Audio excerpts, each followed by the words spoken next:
Bom, boa noite, pessoal. Nós temos aí, agradeço a presença de duas ilustres, aí, duas figurinhas carimbadas da nossa área, o Ricardo Vargas e o Edivando Conforto.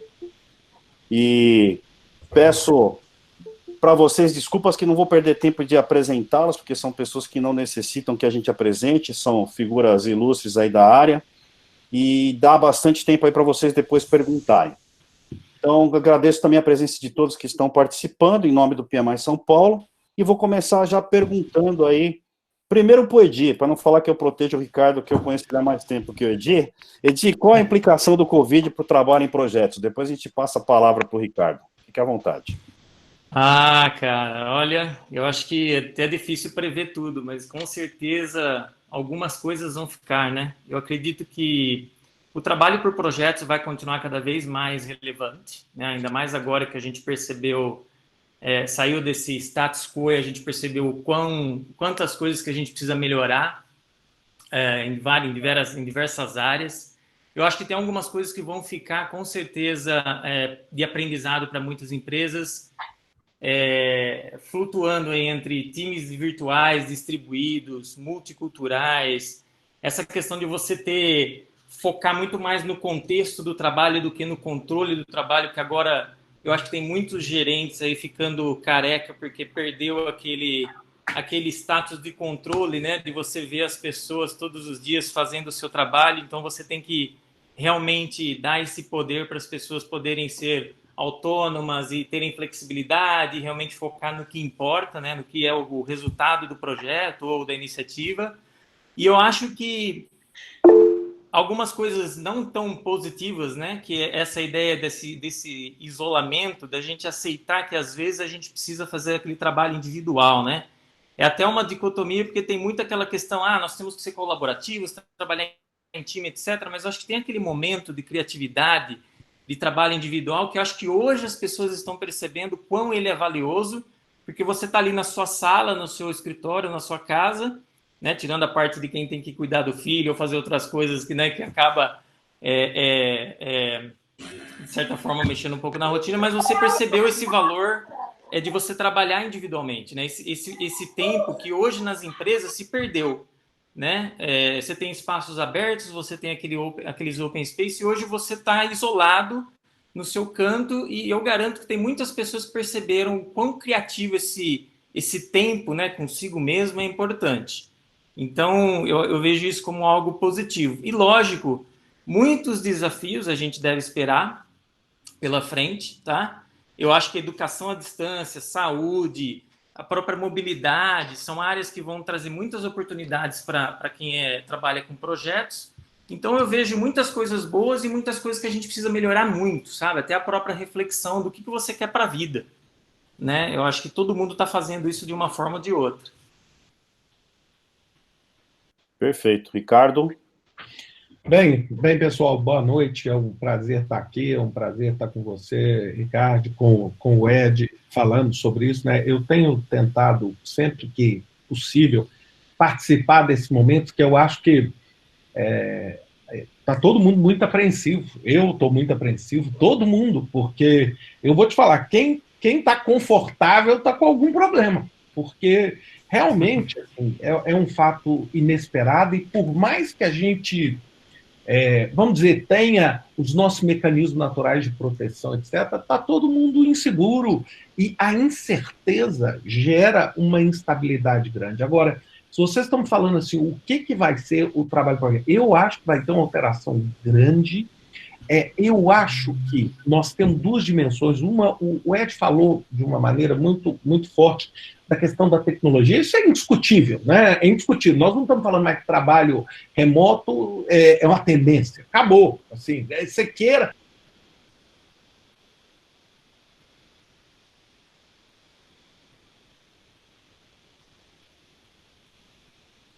Ricardo, você ficou mudo aí. Pessoal, por favor, cuidado que vocês estão com permissão para deixar as outras pessoas no mudo. Alguém inibiu o microfone do Ricardo. Então por favor, cuidado aí na hora de... Põe mudo aqui. Mas olha só, então vamos lá. O que eu tenho me preocupado um pouco mais, André? É com o outro lado. O outro lado é assim, dúvidas que eu tenho assim, e que eu não tenho a resposta. Por exemplo, como é que vai ser o conceito de emprego? O conceito de emprego, não estou falando de trabalho, o conceito de emprego. As relações empregado-empregador, por exemplo, uma coisa que tem que me preocupar. Por quê? A maior parte do trabalho hoje em serviço, do trabalho intelectual, ele não necessariamente é presencial. E ele não sendo presencial, quem é que disse que eu preciso fazer ele no meu país? Aí eu pergunto, qual vai ser o sentido de ter um visto de trabalho, sendo que para eu trabalhar eu não preciso me locomover? Ou eu tenho um outro tipo de interação? Eu acho que nós estamos em vias de ver uma absoluta revolução nisso. E eu vou falar para você, assim, eu não vejo isso assim com tranquilidade, que vai bom. Eu acho que vai ser uma disruptura que vai produzir o seu lado positivo e o seu efeito negativo de uma forma bastante grande. Outra coisa que eu estou vendo também é o seguinte, algumas coisas que já estavam no pipeline, por exemplo, e-commerce, digitalização, transformação digital, isso. A única diferença que aconteceu agora é que aquilo que levava 2 anos leva 7 semanas agora. É só isso. Ou seja, a escola queria implantar um plano online para treinamento, ela pensava em lançar em 2023, agora ela teve que lançar em um mês. Então, assim, essa é a realidade que a gente está vivendo hoje. E eu acho que é uma realidade de transformação. E uma realidade de muita instabilidade, porque no topo disso ainda tem também. Eu estou publicando um e-book agora, falando sobre isso, talvez semana que vem, onde eu estou falando da nossa falha na liderança mundial. Né? Ou seja, nós também, além de tudo, não conseguimos estar inspirados pelas nossas lideranças, independente de qual a sua convicção política, ideológica. Ou seja, hoje, tudo que a gente não precisa ter são os conflitos que nós estamos tendo, e não estou falando só do Brasil, mas no mundo inteiro, que estão tornando a situação da pandemia mais ainda complexa. E, ou seja, isso pode virar uma tendência também grande. Legal. Agora, alternando um pouquinho, com relação ao gerente de projeto, que ações ele precisa fazer para conseguir gerenciar esse momento de crise? Eu vou pedir agora para o Ricardo responder primeiro, a gente vai para o Edi depois. Não, olha, a primeira coisa, isso eu fiz no primeiro dia do Covid, eu publiquei um assessment, fiz creative, como que eu fiquei tão ansioso no fim de semana e fiz isso. A primeira coisa que você tem que entender é o seguinte, qual é o tamanho do impacto disso tudo no seu projeto? Por quê? Tem projetos que vão ser impactados, tem projetos que vão ter que ser completamente reestruturados. Então, depende do tipo de projeto. Então, essa é a primeira coisa que você tem que fazer. É o seguinte, qual o tamanho do dano que uma paralisação me causa? Pode ser que seja pequeno, pode ser que seja um dano dramático. Segunda coisa, qual é o impacto das minhas equipes trabalhando remotamente? Terceira coisa, tem como eu adaptar parte do escopo do meu projeto? Ou, por exemplo, durante o meu planejamento do incremento do programa, se você usa SAFe, não interessa aqui a metodologia. O que você pode adaptar para colher frutos mais rápido e traçar um caminho e desenvolver funcionalidades, por exemplo, do seu projeto, que gerem menos risco? Hoje, nós vivemos... E a última dica que eu dou é chamada cash preservation. Hoje, o ativo que mais vale no mundo é dinheiro no banco. É dinheiro no banco. Não é dinheiro no banco, parado no banco. Liquidez. O Warren Buffett falou recentemente para os acionistas da Berkshire Hathaway, falou exatamente, é liquidez. É isso que vai fazer. Então, tudo que você conseguir no seu projeto, adiar pagamento, adiar atividades que provocam um custo elevado, jogar elas para frente, você diminui a sua perspectiva de risco. Isso é bom no ambiente normal? Não, mas nós não estamos no ambiente normal. Então, essa seria a minha dica aí de uma forma bem preliminar e rápida. Ed, legal, bola para você. Você está mudo, Ed. Oi. Para somar... Estão me ouvindo? Voltou? Vamos. Para somar o que você disse aí, Ricardo, eu acho que eu diria o seguinte. O diagnóstico, né, esse inventário aí do que sobrou, né, depois da crise, eu acho que é extremamente importante. E depois que você avaliar, né, jogar fora a sua estratégia que você tinha, porque praticamente é isso que as empresas estão fazendo, e você entrar nesse modo de crise que a empresa toda está e a sociedade e o mundo todo está, com certeza você vai mudar a forma de operar, as suas responsabilidades para atender essas necessidades da crise. Para mim, a palavra da ordem é agilidade. Né? O Ricardo até comentou uma frase que eu tô falando já tem algumas semanas, que é o seguinte: o que você deixou de fazer nos últimos 5 anos de transformação digital ou transformação organizacional voltado para agilidade, você está sendo obrigado a fazer em 5 semanas. Na marra. Então é assim, focar no que é realmente importante. E para mim, o que é realmente importante é primeiro o bem-estar das pessoas. O principal valor que a empresa tem, eu acho que tem algum...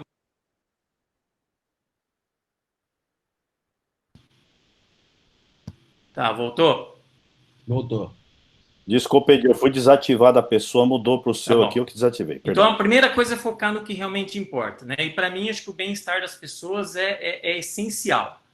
Uma vez feito isso, você tem que olhar para o negócio e falar, tá bom, como é que eu vou sobreviver à crise e como é que vai ser o pós-crise, né? E aí você já começar a implementar ações para pós-crise. Quem deixar passar a crise para depois falar o seguinte, ó, meu plano estratégico pós-crise é, vamos esperar passar a crise para começar a trabalhar, dançou. Se já não quebrou, vai quebrar pós-crise, né? Acelerar processo.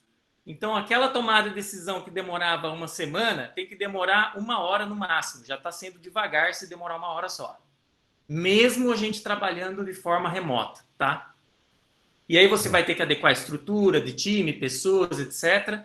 É extremamente importante nesse momento a gente valorizar a confiança, gente, nas pessoas e a autonomia. É aquilo que eu falei, tem muito gerente, e eu converso com as pessoas de executivo, há pessoas que trabalham como membro de time, tem muita gente se descabelando que perdeu o controle ou aquele sentimento de controle sobre o que estava acontecendo. E essa é a nova realidade. Né? Às vezes a gente cai naquela falsa sensação de que nós temos controle de tudo. Nós não temos controle de nada na vida, praticamente nada.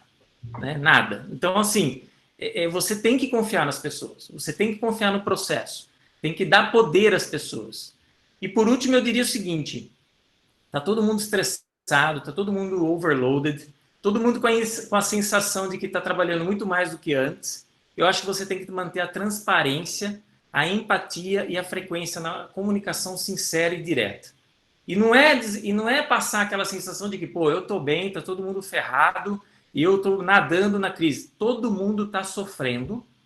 E eu acho que você mostrar para a empresa que todo mundo está no mesmo barco é a melhor coisa que você pode fazer para os seus liderados.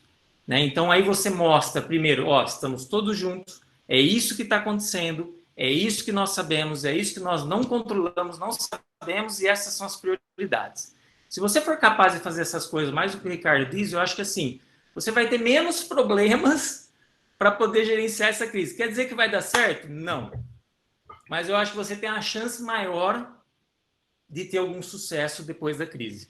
E uma coisa, deixa eu só falar uma coisa que me chamou a atenção e que ultimamente eu tenho ficado preocupado. É o seguinte, gente, existe um impacto psicológico do que está acontecendo em todos nós que não pode ser relevado.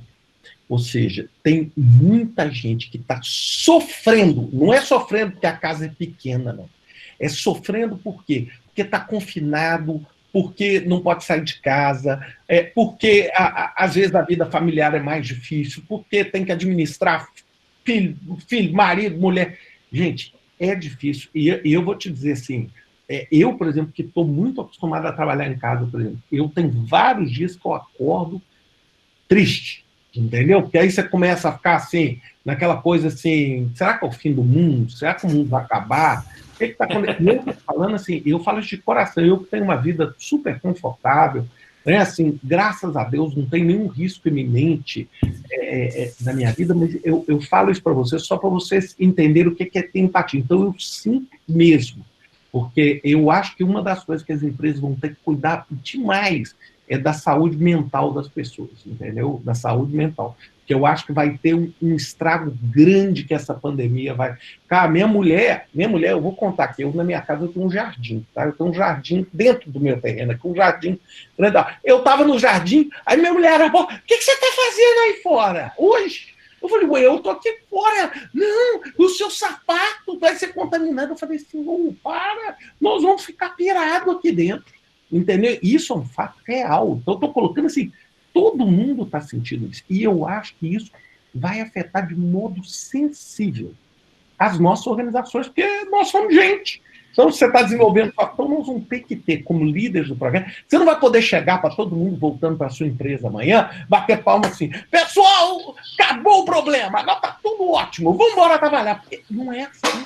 Vai ter gente, nós vamos ter transtorno pós-traumático. Eu estava lendo um artigo hoje PTSD. Sobre isso, PTSD, ou seja, gente com transtorno, por quê? Porque teve gente que passou bem. Agora, teve gente que esses 45 dias foram os piores 45 dias da vida.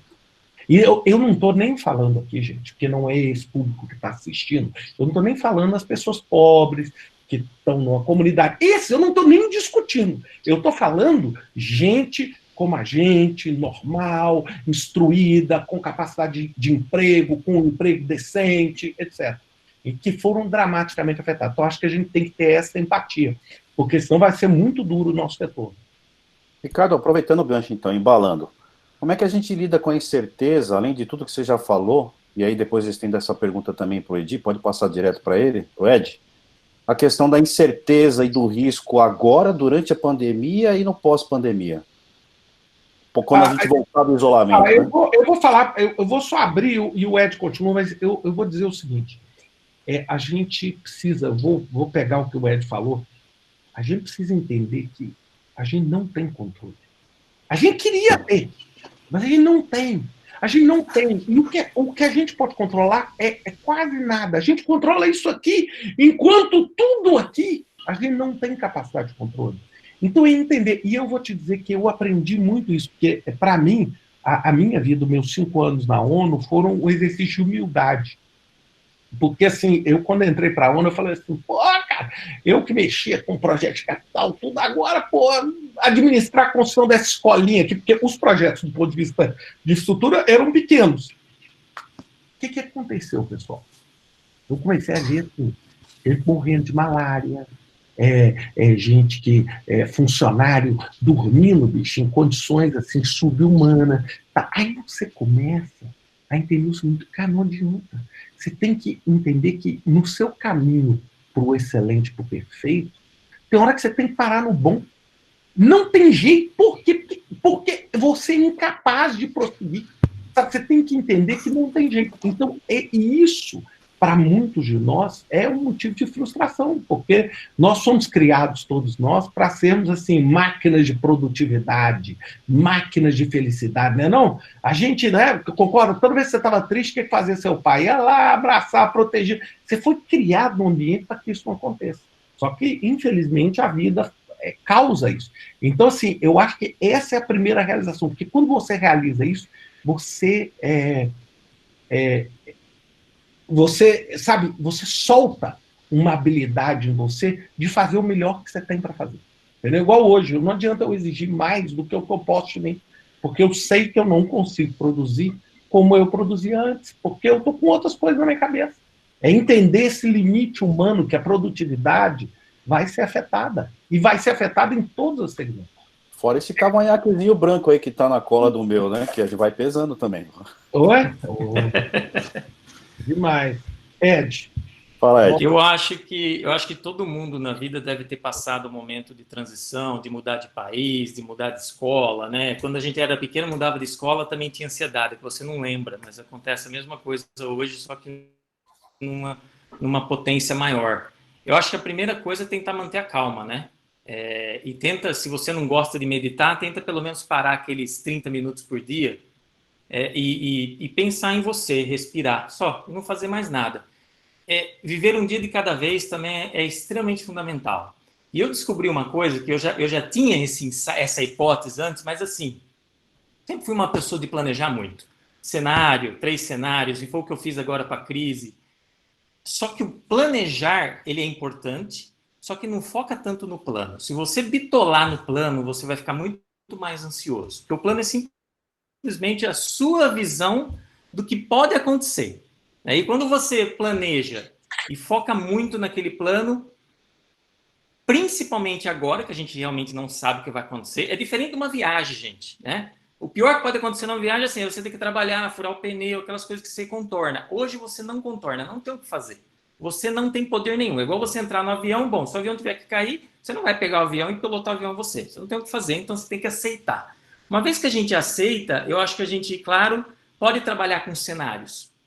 E eu fiz o pior cenário, o cenário otimista e o cenário, né, mais provável.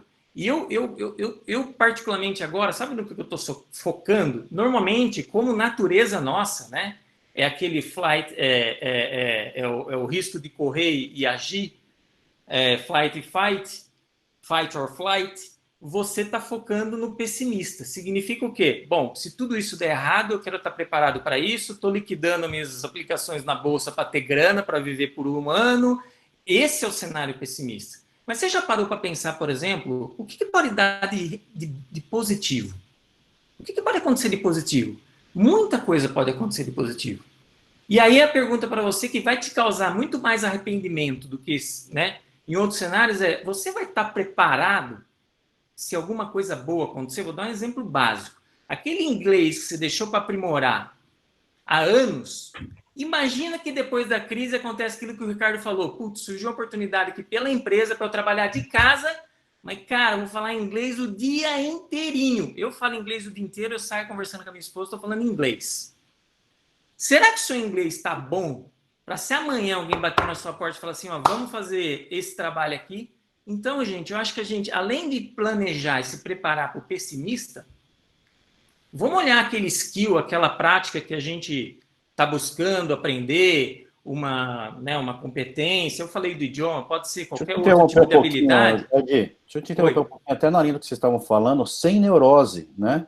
Sem aproveitar neurose. o tempo, mas sem pilhar também, que eu tenho que aprender tudo que eu nunca aprendi na minha vida em 2 meses. Esquece, né? Não vai fazer um doutorado em um mês, não vai acontecer. Então, assim, mas se prepara e tenta vislumbrar as coisas boas, porque eu acho que o pior arrependimento, e eu já passei por isso, o Ricardo já deve ter passado por isso, todo mundo já passou por isso, é quando a oportunidade vai bater na sua porta, e muitas oportunidades vão acontecer depois disso, e você fala assim, putz, não estou pronto.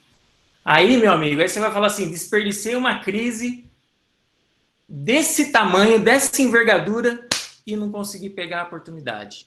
E eu tenho certeza que isso vai acontecer com muita gente. Então, né, pode planejar o seu cenário, não bitola no plano, planejar é importante, mas não bitola, e tenta pensar nas coisas boas que podem acontecer, e se você está ou não preparado, ou preparada. Eu acho que isso é uma dica boa. Eu acho que estar preparado é uma das principais coisas. E você se prepara a todo tempo. Você não é só no tempo de crise que você se prepara. Ou seja, exato, é uma coisa assim, acho que muitos de vocês já devem ter me visto falar em inúmeras situações. Eu falo o dia inteiro. Falei, você está construindo suas opções? Você tem suas opções? Você tem suas opções? E eu estou falando, não é por causa do... Por quê?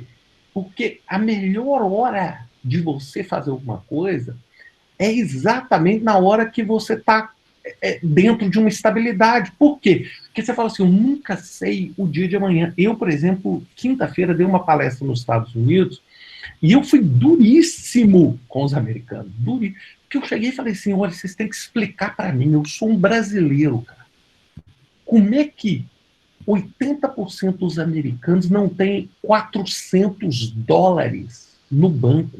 Não é 4 mil, não é 400. 2/3 das pessoas não pagaram aluguel este mês. 2/3 dos americanos. Vocês estão pensando no que nós estamos falando aqui? 2/3 dos americanos, ou seja, o americano... E outra coisa, o americano ganha. Não.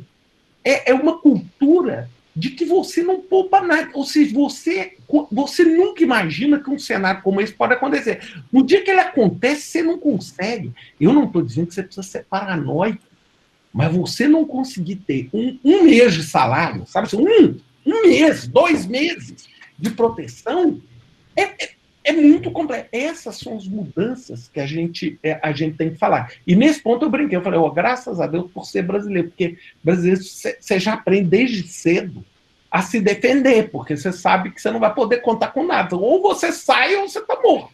Então, essa lógica é que é importante para a gente manter dentro da nossa cabeça o tempo todo, entendeu? E outra coisa também que eu acho para todos nós, vamos parar de imaginar. O Ed trabalha fora, eu trabalho fora. O que eu estou falando é que existe um mundo de oportunidade no mundo. Um mundo de oportunidade. Um mundo de oportunidade. Agora, você só tem que estar preparada para quando esse trem passar, porque as oportunidades, gente, nunca vai faltar oportunidade para quem tem a habilidade certa no momento certo. Nunca. Escuta o que eu estou te falando, nunca. Nunca vai faltar oportunidade. Então, assim, você vai me falar assim, qual que era a melhor época de aprender inglês? Era quando você tinha 5 anos. Não deu. Qual a segunda melhor época? É agora. Vai começar amanhã, hoje. Então, eu vou falar por mim. Eu aprendi inglês. Inclusive, eu estou saindo agora para estudar inglês, tá? Peraí que eu já volto. Vou só te contar. Eu, com 22 anos de idade, não falava uma palavra de inglês. Uma palavra. Eu não sabia falar nem thank you. Estudei 12 anos e hoje minhas filhas me criticam, gozam minha cara o dia inteiro comendo inglês. Mas eu tive que sobreviver. Ou seja, esse é o tipo de habilidade. Ou ágil, machine learning. Ou seja, por exemplo, hoje eu descobri, por exemplo, o Caltech acabou de lançar um curso de machine learning grátis. Gente, grátis, não é barato, é grátis. Cara. Falei com a minha filha, eu tenho uma filha que está formando em engenharia, falei para ela, vamos fazer junto? Eu não sei que hora que eu vou arrumar um tempo para fazer, mas nós vamos fazer juntos. Ou seja, o curso é colegas de turma. É isso, cara. É esse tipo de... E outra coisa, isso não é só para vocês que estão aí, não, tá? É importante transmitir essa mesma mensagem para as suas equipes. Porque você tem que criar uma equipe que não dependa de você. Você entendeu? Você tem que criar um time que não dependa de você. E um time, de preferência, muito melhor que você. Aí você ficou na melhor posição. Entendeu? Agora, se você ficar tentando cercear e controlar, adorei o seu até notei que contexto versus controle. Você tentar ficar achando que você vai controlar todo mundo, você não vai, cara. Você tem que fazer com que a sua equipe pegue esses mesmos valores que nós estamos passando aqui para vocês. Ou seja, esses mesmos valores. Por que eu estou aqui hoje, 00:01, aqui no horário de Portugal, falando com vocês? Porque eu acho fundamental a gente passar essa mensagem. Ou seja, como eu queria, quando eu estava começando a minha carreira, que alguém me falasse um monte de coisa que eu vim aprender quando eu era velho. Eu poderia ter aproveitado muito melhor essas oportunidades. E deixa eu comentar uma coisa. Estudar inglês das 8 às 5, tá? Quando eu fui aprender inglês, era de sábado e domingo. Eu deixava de sair com um amigo. Eu já era novo ainda, né? Então, assim, não tinha grana para sair muito, mas também não aproveitava o final de semana e porque era mais barato fazer de final de semana, inclusive de domingo, eu fazia aula de sábado e domingo. E quando eu mudei para os Estados Unidos, quando eu fui convidado para fazer o pós-doutorado no MIT, apesar de ter estudado 5 anos inglês, eu não me senti preparado. Mas eu, pelo menos, fiz a minha lição de casa. E quando eu cheguei lá, eu falei, bom, a coisa deslanchou. Então, sábado e domingo não dá, Edvando. Eu gosto de fazer churrasco com a bola. Então, né, eu acho que você pode jogar bola, pode fazer churrasco ou de noite, mas assim, você tem que dar um passo a mais, né, Ricardo? Acho que a gente combina nisso daí muito, né? Tudo tem um preço. Tudo tem um preço e assim, se todo mundo está jogando bola, você está fazendo inglês, né? É um trade-off. E você pode não ser um bom profissional, mas pelo menos você aprende inglês. Aqui, vamos fazer uma coisa por causa do horário, senão daqui a pouco minha mulher vai querer me matar aqui. Eu vou passar aqui na lista do chat aqui, rapidinho, fazendo uns comentários, depois você fazer um bate-bola aqui, ó. Cleiton, é meu vizinho, um abraço aqui, ó, vizinho. Moro aqui em Cascais. Tá? Aqui, vamos lá, aqui, baixa o Google. Tá, pergunta, Raquel. Será que o cenário pós-pandemia, disseminação de ferramentas para o trabalho virtual, irá encorajar os GPs a procurarem equipes multiculturais de diversos países, ou seja, projetos com equipe em diversos países? Se sim, como podemos lidar com esse cenário? A minha opinião, eu já falei isso, Raquel, certamente isso vai acontecer, lógico, não em todos os projetos, mas você vai ter projetos, equipes multiculturais, isso é absolutamente líquido e certo. Como você pode lidar? É você aprender a lidar com as diferenças, aprender a trabalhar num cenário em que não necessariamente todas as pessoas pensam igual.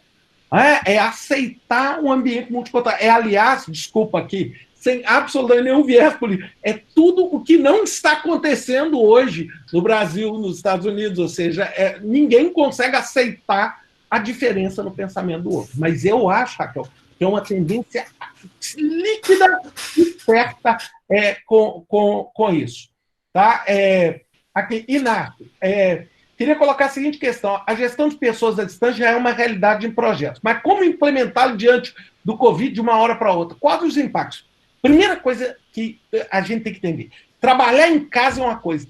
Trabalhar em casa com Covid é outra coisa. Ou seja, nós estamos basicamente em prisão domiciliar.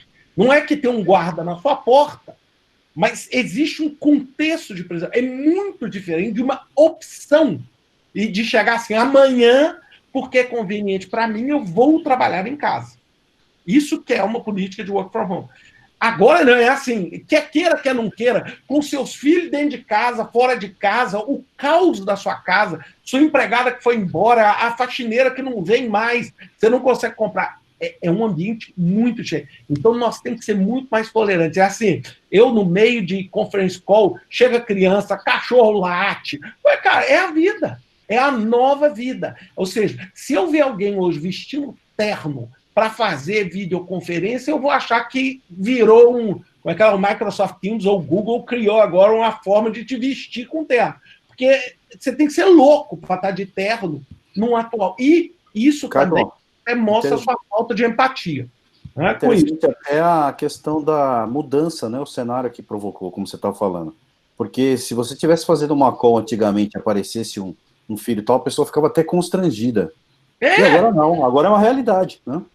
É uma realidade. Nós somos humanos, cara. Nós somos humanos. Aqui, ô Ed, pega umas perguntas aí para baixo agora. Sua vez aí. O André, deixa eu ver, concordo com o Edivandro sobre o trabalho.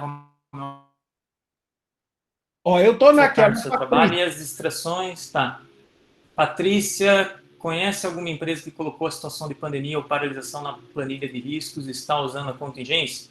Conheço todas. Todas as empresas estão fazendo isso. Aliás, quem não está fazendo isso, é o que eu falei, está atrasado já. Não, eu acho que a pergunta dela colocou o ano passado. Né, não? Talvez seja isso. Tipo, ela tinha previsto que isso ia acontecer. Não. Ninguém. Ninguém.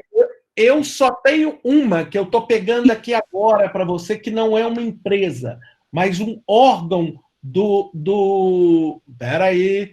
Ed, responde outra pergunta aí, enquanto eu procuro. Acho que só o Bill Gates, né, que fez isso. Que ele não, fez o Bill Gates falou, mas não essa falou mais. O Bill Gates falou em 2015, que a gente não estava preparado para a pandemia, né? Verdade. Deixa eu ver aqui. Eu vou achar aqui agora e já te mando. Como planejar o projeto e seus riscos, do Wesley? Como planejar o projeto e seus riscos sabendo dessas novas mudanças? Time espalhado pelo mundo e ainda com a incerteza da pandemia voltar a aumentar do dia para a noite. Eu não vejo muita mudança no ato de planejar, nem como você planeja, viu, Wesley? Eu acho que as ferramentas que existem hoje, seja ferramentas mais voltadas para agilidade ou não, eu acho que você pode usar exatamente as mesmas ferramentas de forma virtual. Eu acho que o que é o pulo do gato, eu acho, nesse tipo de trabalho virtual? A confiança e a dedicação. Então, a pessoa tem que ser dedicada, tem que ter disciplina, certo? E você tem que ter essa confiança, passar essa confiança e construir essa confiança com os membros do time. Mas a forma de planejar, de fazer planejamento de risco, cenário based, qualquer ferramenta que você queira usar, ela é possível de ser utilizada mesmo com times virtuais. Né? Não tem essa de, time ágil tem que ser colocalizado. Mentira, já existe time ágil distribuído e virtual há décadas. Então, não é porque é ágil que só pode ser colocalizado e tem que ser distribuído. Não tem nada a ver. Eu acho que, claro, muda, porque você depende muito mais da disciplina do comportamento, mas eu acredito que você possa usar as mesmas ferramentas. Para mim, a dica principal é simplifique. Porque hoje, trabalhando de casa, como a gente está comentando aqui, você tem outras distrações, né? Você tem que estar preocupado com outras coisas, não é um ambiente normal de trabalho de home office, tá bom? Então, acho que você tem que simplificar ao máximo. Não vai criar um plano com 10 páginas, você não sabe o que vai acontecer, cara. Faz com uma. E começa a testar essas hipóteses, depois você aumenta, quando você tiver mais certeza das coisas, mas assim, não perde tempo com coisa que não agrega valor. Tá? Simplifique. Não vai fazer só para inglês ver. Tem muitas empresas que estão fazendo só porque agora tem que ter controle. Está todo mundo em casa, eu não sei. Manda o cara preencher uma planilha todo dia de quantas horas ele gastou no projeto. Gente, isso é ridículo. Isso é ridículo. O cara gasta 1 hora preenchendo essa planilha que podia estar fazendo outra coisa mais importante. Então, tenha bom senso, seja gestor com bom senso e pare e pense por que você está pedindo aquilo. Porque se você complicar as coisas mais ainda, o que está pior pode piorar, e muito. Ed, tem uma pergunta aqui do Thiago Serigati, que eu acho que pega um gancho do que você está falando. Se nesse cenário incerto, como as empresas vão adaptar os seus planejamentos estratégicos se não sabemos nem como a pandemia irá acabar? Como planejar a longo prazo num ambiente incerto? Rapaz, se eu tivesse a receita, eu estava vendendo ela muito caro. Eu acho que, de novo, não tem muito segredo nisso daí. Eu acho que as empresas estão planejando já, estão fazendo cenários. O que vai acontecer? Várias empresas que, inclusive, saíram na mídia, eles estão fazendo cenários. Eu acredito que você tem que pensar o seguinte: você tem que se preparar sempre para o pior, mas também aproveitar as oportunidades. E eu acho que a ideia é o seguinte: tente valorizar todas as pessoas na sua empresa. Então, ideia agora é a principal coisa que a gente precisa, o principal combustível que a gente precisa, é criatividade. Porque ninguém sabe o que vai acontecer. Então, quanto mais ideias a gente tiver, quanto mais pessoas contribuindo, melhor. Quanto mais diversidade, melhor. Então, você que é líder, você que é executivo e está planejando, por exemplo, o planejamento estratégico para o ano que vem, você não sabe se a sua força de trabalho vai estar disponível no que vem. Né? Metade dela pode estar doente, você não sabe, pensando no pior cenário. Então, assim, converse com essas pessoas, né? Sai lá da sua sala ou do seu home office, né, hoje, e ligue para as pessoas, converse com as pessoas e considere isso no planejamento. Não é possível prever, né? Eu, por exemplo, estou pensando em cenários que podem acontecer entre 1, 2 meses, 6 meses e o resto do ano, gente. O resto do ano a gente ficar nessa situação, o que você vai fazer da sua vida? Pô, tenho grana para sobreviver o resto do ano? Essa é a primeira pergunta, né? É o cash flow. O que vai acontecer com a minha família, com meus filhos que não vão para a escola? Vai continuar na mesma? Eles vão perder ano escolar? E os meus projetos vão morrer? Não vão? Então, você tem que considerar isso tudo. E, de novo, como líder, transparência acima de tudo, gente. Não esconda as coisas da sua equipe. Essa é a pior atitude que você vai ter, porque é aquela coisa, né? Você tem que contar com eles, e se eles sentirem que você está escondendo alguma coisa, essas pessoas vão ser as primeiras a te deixar no barco afundando. Então, você não pode fazer isso. Você não constrói nada de valor sozinho. Então, se você der essa mancada com a sua equipe e eles perceberem, você dançou. Você perdeu a principal coisa que pode sobreviver a essa crise, que são as pessoas.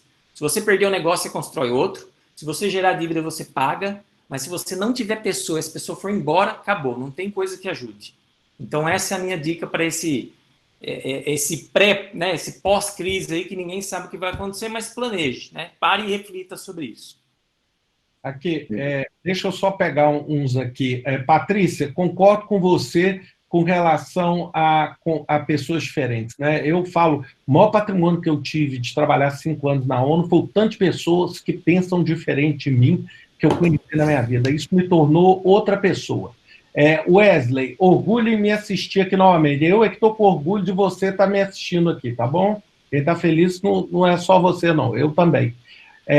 Outra coisa, Patrícia, você tinha falado aqui se alguém tinha previsto. Então, eu vou te sugerir para você entrar na internet e olhar o Global Preparedness Monitoring Board. É um órgão da WHO, GPMB. E você vai ver que 90 dias antes da pandemia estar na China, eles estavam falando que o mundo tinha que preparar, que estava vindo uma nova onda, tal. Isso aí foi guardado lá pela WHO, lá no fundinho. Ninguém quis, por quê? Porque a gente, né, não gosta de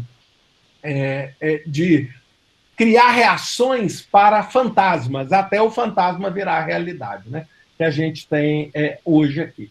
O Ed, a Angélica tem uma pergunta aí para você, ó. Professor Conforto. Tá vendo aí? Quer que eu pergunte? Eu não tô, meu chat deixa que eu faço para ele. Professor Conforto, vai lá. A Angélica Frederico. Pergunta para você. Nós, GPs, que trabalhamos em home office com projetos internacionais, o problema são as áreas administrativas das empresas que precisam se adaptar.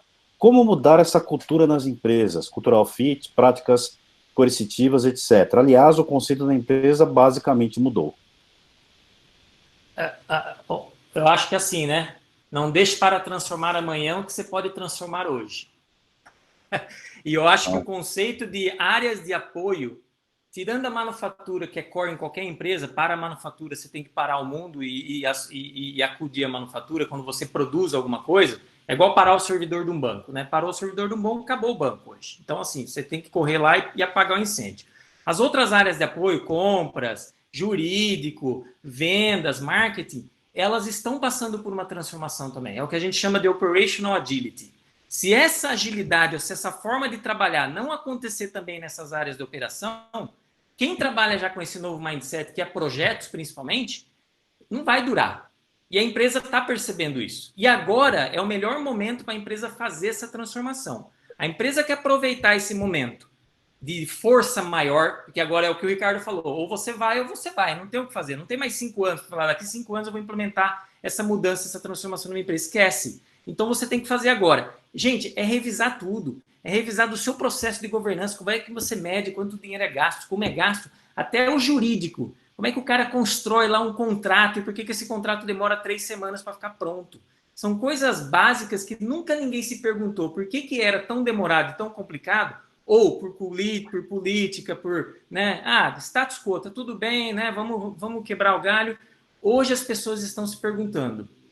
E a área de projetos, que é uma área muito crítica nas organizações, que fala de, né, trata de inovação, de melhoria incremental, de pensar em novos modelos de negócio. Gente, essas áreas que estão puxando a transformação, já estavam puxando a transformação antes e sempre esbarrava nesses problemas. Eu tenho muitas empresas inclusive alunos de empresas que comentam, falam, Evandro, mas não dá. Compras demora 3 meses para aprovar um novo fornecedor. Eu tenho 1 semana para fazer uma iteração com o meu cliente e eu dependo daquele cara. Gente, são coisas básicas. E os líderes, porque, né, a maioria deles e a maioria das empresas estava naquele crescimento estável, ninguém previu aqui a crise, né? O Ricardo leu o relatório, provavelmente estava lá na entrelinha, numa nota de rodapé que isso poderia acontecer. Como isso aconteceu agora, todo mundo está revendo como as organizações são estruturadas, gente. Mais ou menos o que aconteceu com 11 de setembro, né? Ninguém esperava acontecer aquilo. De repente mudou o mundo. Exatamente. Então agora todo mundo está se questionando como a gente trabalha, como que a gente agrega valor. E eu tenho certeza absoluta que as empresas que tiverem um mindset diferente para encarar isso como uma oportunidade, elas vão sair desse momento com uma estrutura nova, com uma estrutura diferente. Talvez até sem escritórios. Né? Eu vi hoje uma matéria, um post de uma pessoa da XP falando o seguinte, olha, depois da pandemia, não tem necessidade de ter tanto escritório, todo mundo pode trabalhar de casa, gente. Então, o custo desse asset, esse custo fixo, acabou. E aí, claro, você vai vir isso com novas oportunidades, novos produtos, nova forma de interação, etc. Então, eu vejo isso com bons olhos e eu acho que demorou, gente. Infelizmente, isso está acontecendo por algo negativo. Mas, para mim, eu estou falando de agilidade organizacional desde 2015. E eu falava para alguns executivos, Ivan, isso daí, daqui a 5 anos a gente vê. Acabou, gente, você não tem mais 5 anos. Então, ou você faz agora ou você morre. Não tem outra solução. Então, é esse o caminho. Olha só, eu quero pegar umas aqui rapidinhas. Aqui, Cleiton. Mas quem é que considera esses cisnes negros na planilha de risco? Covid-19, 11 de setembro? Não. Na verdade, você não precisa colocar o 11 de setembro e Covid-19. Mas se você é uma empresa, por exemplo, existe uma forma de proteção gigantesca para qualquer tipo de risco desse, que chama-se liquidez. Vocês já viram as empresas do Vale do Silício? Você viram a Berkshire Hathaway, do Warren Buffett? 123 bilhões de dólares em caixa. Ou seja, você passa qualquer turbulência no mundo se você tem hoje reserva e caixa. Que vai te resolver do Covid. Eu estou falando business, tá? Eu estou falando de negócio. Agora, se você falar assim, e como um profissional, o que você tem que fazer? Como é que você diminui o seu risco e aumenta a sua liquidez? Você tem que montar um plano de ação para isso. E aí, vai para a pergunta do Carlos José, aqui embaixo. Por que planejar a longo prazo, então? Bem, a palavra planejar aí é perigosa pra caramba, porque eu, por exemplo, eu não planejo a longo prazo. A longo prazo, eu tenho diretrizes de caminho. É mais ou menos o seguinte, o futuro, para mim, e para os meus negócios, não é um ponto no horizonte lá na frente. Mas é o quê? Uma faixa nesse horizonte. E nessa faixa eu falo assim, olha, para cá eu sei que eu não quero ir, para cá eu sei que eu não quero ir. Agora, aí eu aceito variações e deixo a vida me levar. Mas dentro de um determinado parâmetro. Então, é isso que é planejar a longo prazo. Agora, se eu planejar no longo prazo, é igual, por exemplo, hoje, gente, você planejar que o orçamento do seu projeto vai ter que custar 42.923,48. Para que isso?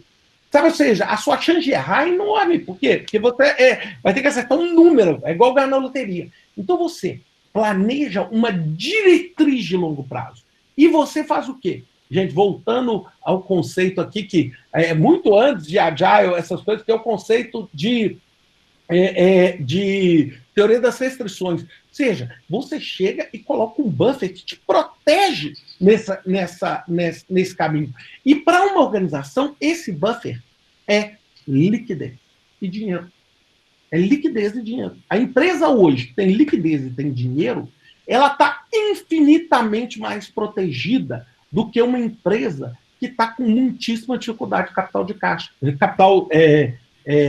Fluxo de caixa. Capital de giro.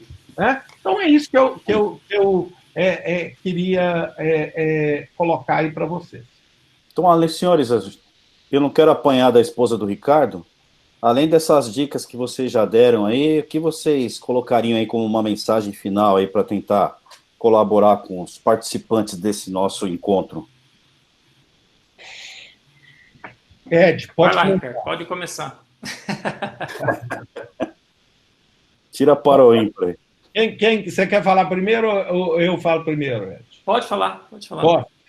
Bem, pessoal, é difícil assim. Tudo que eu queria na vida, cara, era falar para vocês assim, eu sei a fórmula, pega um pedaço de papel aí e anota essas 5 coisas. Se você fizer essas 5 coisas... cara, eu não tenho essa capacidade.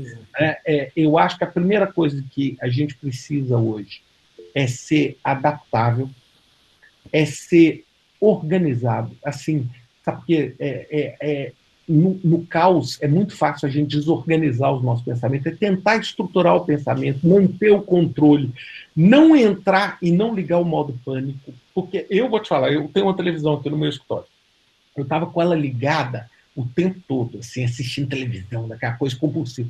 Eu tenho 10 dias, eu desliguei, porque estava me prejudicando psicologicamente, porque é só notícia ruim.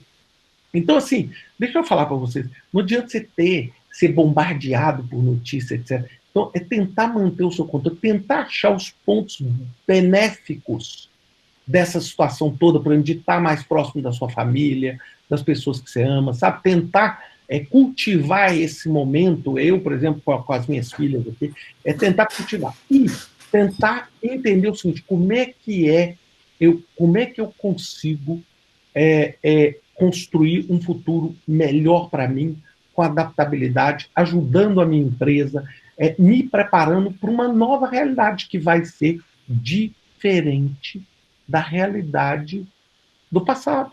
Entendeu? E é lógico que nós já estávamos mudando. A única diferença agora é que a gente, vamos dizer, sabe, teve um curto-circuito. O circuito ia passar por esse monte de lugar até chegar aqui. E, de repente, alguém construiu uma ponte e já chegou aqui. Só que nós, culturalmente, não estávamos ainda preparados para chegar lá. Mas agora, gente, é isso. É nos adaptar e nos entender que essa é a nova realidade. E é uma realidade, e é para acalmar todo mundo, é que todo mundo está vivendo. Então, não pense que você foi o prejudicado, você entendeu? Assim, o americano foi prejudicado, o português foi prejudicado, o italiano foi prejudicado, o chinês foi prejudicado. Não adianta você discutir assim, mas quem ganhou? Sabe assim, é igual guerra. No final da guerra só tem perdedor. Não interessa quem levantou a bandeira. No final, você tem um trabalho de reconstrução que é mundial e que não adianta. Então, eu acho que é isso que a gente tem que ter, essa calma, essa esperança. E outra coisa, nós temos que conversar muito, por isso que eu adoro eventos como esse, tem que conversar muito, bater papo, conversar, ouvir outras pessoas, porque às vezes você está achando que só você está pensando assim. E se só você está com medo, você está errado, porque pelo menos um companheiro você tem, porque eu também estou, como qualquer ser humano normal. Tá joia? Queria agradecer demais a André pelo convite. Ed, parceirão, eu adorei estar com você aí, viu? Legal, foi muito bom. Se cuida aí, e agora eu vou para o mudo. Ed, bola para você. Eu vou ser breve, gente. Eu não vou falar o que vocês devem fazer, eu vou falar o que eu estou fazendo. E se servir de exemplo ou de inspiração, eu ficarei muito feliz. Eu, como Ricardo, eu agradeço a oportunidade. Eu sou uma pessoa que gosta de falar muito, então às vezes eu tenho que me controlar. Quando eu dou aula, às vezes eu perco tempo muito fácil, então eu tenho que fazer planilha detalhada para não viajar. Eu estou tentando me conhecer mais, sabe? Eu estou tentando ver que situações trazem mais estresse, que coisas realmente têm valor na minha vida, o que realmente eu quero para mim, para minha família, para meus amigos. Tentando viver um dia de cada vez, né? Eu acho que não adianta a gente bitolar no futuro e quando a crise vai acabar, por que vai acabar, como vai acabar. Eu acho que ela vai acabar com certeza, mas a gente tem que tentar ficar calmo para a gente não piorar a situação, né? Então, eu não gostaria de ver as pessoas doentes, todo mundo tomando remédio por conta desse estresse todo. Então, acho que você tem que cuidar da sua mente, tentar se alimentar bem, é isso que eu estou fazendo, melhorei muito minha alimentação, até emagreci um pouco. Então, eu acho que na medida do possível tentar fazer essas coisas. E uma coisa que para mim tem sido muito importante é assim, tente ajudar um pouquinho uma pessoa. Né? Às vezes a gente não pode montar uma ONG, né, ou fundar uma startup que vai ajudar milhões de pessoas, mas se você ajudar uma pessoa e todo mundo ajudar uma pessoa, eu acho, de alguma forma, seja batendo um papo, seja respondendo um e-mail que você não teve tempo e agora você vai responder, ou um aluno, se você dá aula, ou na sua equipe uma pessoa que está triste, eu acho que isso já vai ter um ganho assim fantástico e todo mundo, se todo mundo fizer um pouquinho de cada, né, um pouquinho disso com todas as pessoas, eu acho que a gente com certeza vai ter uma forma de viver diferente. É isso que eu espero, é isso que eu vou fazer para mim. Eu vou tentar ter uma forma de viver muito melhor para mim e para as pessoas e, claro, para a sociedade depois disso tudo. Vai ser perfeita? Talvez não, né? Mas é o que eu estou tentando. Tentar criar uma versão melhor de mim após a crise e sempre com calma, sem se cobrar muito também. Então, fico feliz de ter a oportunidade de novo, adorei estar aqui com vocês, espero ter respondido todas as perguntas e vamos manter conectados aí, gente. Um grande abraço para todos. Legal, obrigado, Edi, obrigado, Ricardo. Gente, eu queria deixar um recado aí para os mais novos, pessoal que está começando na área. Primeiro que acho que ficou um exemplo claro aí para todo mundo que nunca tinha escutado vocês dois. A gente teve o prazer, a honra de ter escutado vocês dois algumas vezes, quem tem um pouquinho mais de cabelo branco, mas que as pessoas viram que tem muito suor, sem dúvida, para a pessoa conquistar um destaque como vocês conquistaram, mas que fica claro em tanto um como o outro, e eu sou suspeito para falar porque eu gosto demais dos dois, que tem um lado de humanidade muito grande também. No momento que a gente está vivendo, é muito importante isso. Um beijo no coração de vocês, da comunidade de São Paulo, muito obrigado pelo seu tempo e que a gente possa realmente achar uma versão melhor de nós mesmos, pegando o finalzinho aí da fala do Ed, que a gente consiga nos reconstruir também dentro de um novo mundo, né? Obrigado, gente, de coração, e vamos até a próxima. Em breve, eu já avisei todo mundo que assim que eu puder encontrar as pessoas, eu vou abraçar e vou beijar demais. Se prepara. Matar à vontade. Tudo de bom. Valeu. Obrigado. Fique em paz, gente. Tchau, boa noite. Um abraço. Tchau, tchau, Ricardo. Tchau. Tchau, André. Grande abraço. Obrigadão. Tchau.